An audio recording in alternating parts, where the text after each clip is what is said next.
We now come to the urgent question. Sir Jeremy Wright. Thank you, Mr. Speaker. To ask the Chancellor of the Duchy of Lancaster if he will make a statement on the Government's approach to redacting or withholding documents within scope of the humble address agreed by this House on the 4th of February this year.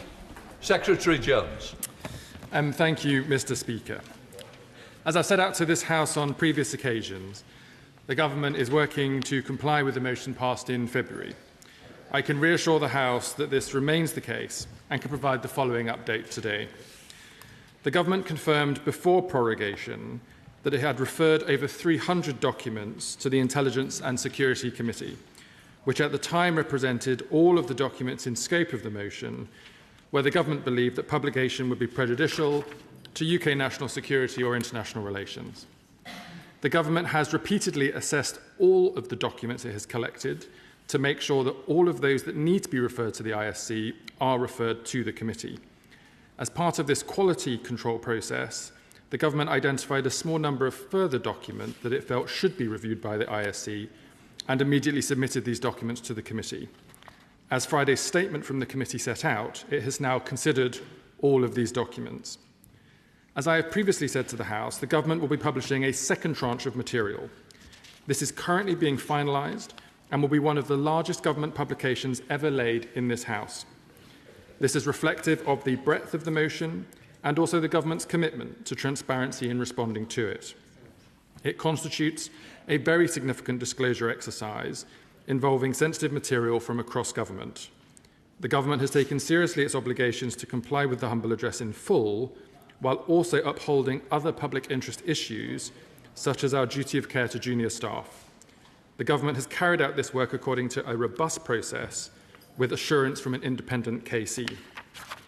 Given the House is due to rise on Thursday, Mr. Speaker, and given the length of the publication, the second tranche will now be published after Whitsun recess to give the House sufficient time to review the material and to be able to ask me and the Government questions, Mr. Speaker.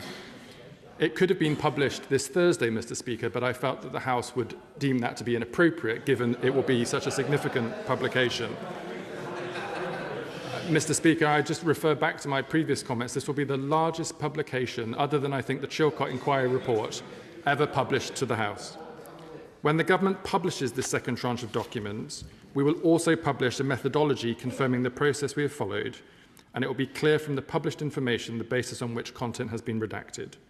The targeted redactions made to the material, beyond those made relevant to national security or international relations, have been made in line with clear precedent set by previous administrations in responding to humble addresses.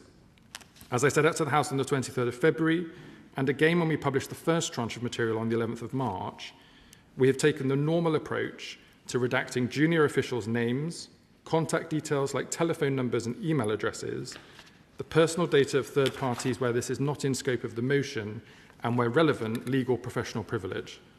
This has been done using the principles set out in the Freedom of Information Act and in line with the Ministerial Code and the resolutions on ministerial accountability passed by both houses in 1997, which state that ministers should be as open as possible with Parliament and not provide information only when disclosure would not be in the public interest, which should be decided in accordance with relevant statute. I'm sure members across the House will recognise there is no public interest in the Government publishing the names and contact details of junior officials or their telephone numbers. Mr. Speaker... Order. I don't know, I know you've been here quite a time, but it's 3 minutes. We're over 3.5 minutes now. And I wasn't given notice of extra time needed, and obviously the other people would need to know that. Please, I did set out rules of the House. We should adhere to them. Once again, we've broken them. We've only been back a few days. Secretary Jones. Forgive me, Mr. Speaker. In that case, I will sit down and answer further detail in answer to questions from members of the House. The next part. Sir Jeremy Wright. Thank you very much, Mr. Speaker, and thank you for granting this urgent question. Thank you to the Minister for what he has said. But as you and the House know, the Intelligence and Security Committee has been considering redactions documents on the grounds that, if unredacted, those documents may prejudice national security or international relations. But it has become apparent to us that the Government also intends to redact documents for other reasons, not specifically permitted in the humble address, or in some cases, to withhold those documents altogether. Now, as the Minister says, the Government did issue a list of further grounds on which it intended to redact, along with the first tranche of documents that it published, including, as he says, email addresses and phone numbers and what's described as personal data, though there is, of course, no mechanism for the House to confirm that those redactions are limited to only what is necessary. But I want to ask the Minister about material that the Government intends to withhold for yet further reasons, for example, due to commercial confidentiality or to protect the monarch. The Government also intends to withhold some documents related to vetting in their entirety.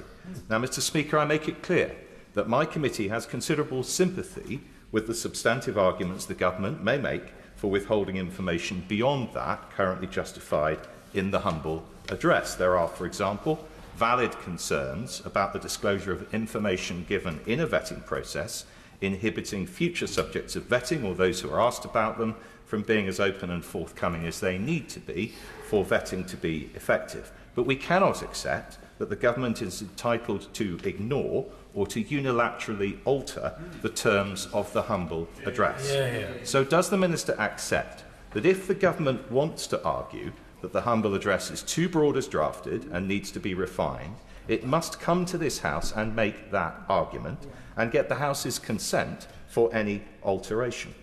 Does he further accept that without doing so, when the next set of documents is published with information withheld, then the Government will not succeed in persuading this House or the wider world that this matter is closed? And finally, does he accept that if the Government takes it upon itself to redact or withhold information contrary to the terms of the humble address it agreed to be bound by in February, that would be an issue not just of process, but of parliamentary sovereignty? Secretary Jones. Thank you, Mr. Speaker. In relation to the questions from the Right Honourable Gentleman about compliance with the humble address, I refer him to the statement I've made previously in relation to the principles set out in legislation and the motions of this House as I set out. I think he's asking me specifically about personal data that was collected as part of the security vetting process. And as I think he alluded to in his answer, the raw data that is collected as part of those investigations, which, for example, might relate to how much money you have in a particular account or who you may have had a personal relationship with in the past, that raw data would never be published, because if we did so, people would feel unable to answer those questions honestly and frankly in any UK security vetting investigation in the future, which would undermine the very basis of our national security system. Matt Weston, Chair of the Joint Security. Thank you, Mr. Speaker. I have certain concerns just really around the amount of WhatsApp and other channels that have been used for very informal but important communications between officials and ministers, a practice that seems to have started very actively under the Johnson government and continued thereafter. So that would be my first concern. And then the second is about the use of low-level IT systems for quite serious documents of record. Can he update the House on what is being done to tighten up these really important channels?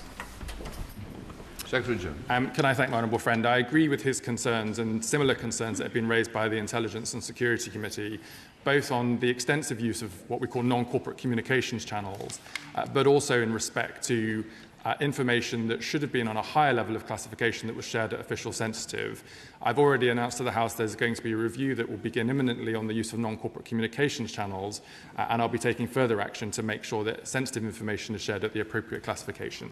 Senator Minister Neil O'Brien. Mr. Speaker, the House gave the Government a very clear instruction that the only documents that could be redacted were those which might prejudice UK national security or international relations, and all of those documents were to be referred to the ISC.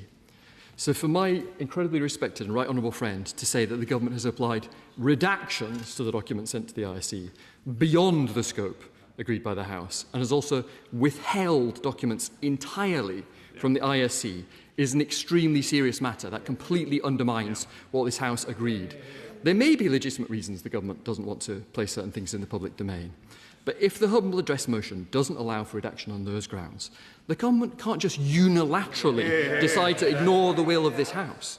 And sadly, this pattern of backsliding fits a pattern of behaviour. The Prime Minister's Chief of Staff had to resign over the Mandelson scandal, but now he's apparently back, advising the Prime Minister already. We forced the Government to hold an inquiry into the grooming gangs, and then they sabotaged it and they dragged their feet for a whole year. We said it needs to be harder to get ILR. Home Secretary said she'd do it. Labour backbenchers didn't like it, and so now it's not in the King's Speech. Again and again, as soon as attention moves elsewhere, they start backsliding. So we now expect the government to discuss its approach to the humble address constructively, and would welcome such discussions. So I ask the Minister, now that the government's had reviewed all the documents, the IC has reviewed the documents, when is the government going to release all the rest of the Mandelson files? The Minister says after Whitsun. When after Whitsun? Will the government return to the House to ask permission for the redactions that they clearly wish to make, which go beyond the scope of the humble address? And would the Minister brief opposition members on Privy Council terms about these broader redactions that the government clearly wishes to make? Mr Speaker, members opposite voted for a cover-up when they voted against referring the Prime Minister to the Privileged Committee over this. They don't like it, but it's true. This House and the people of this country deserve better than yet another cover-up. Secretary Jones.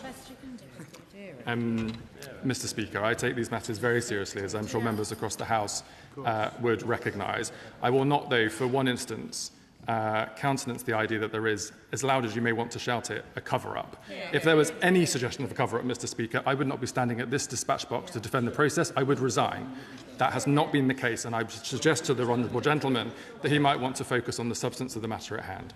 On the questions that he's put before me, I've answered them in the statement and in my answer to the co-chair of the Intelligence and Security Committee, and I refer him to my previous answers.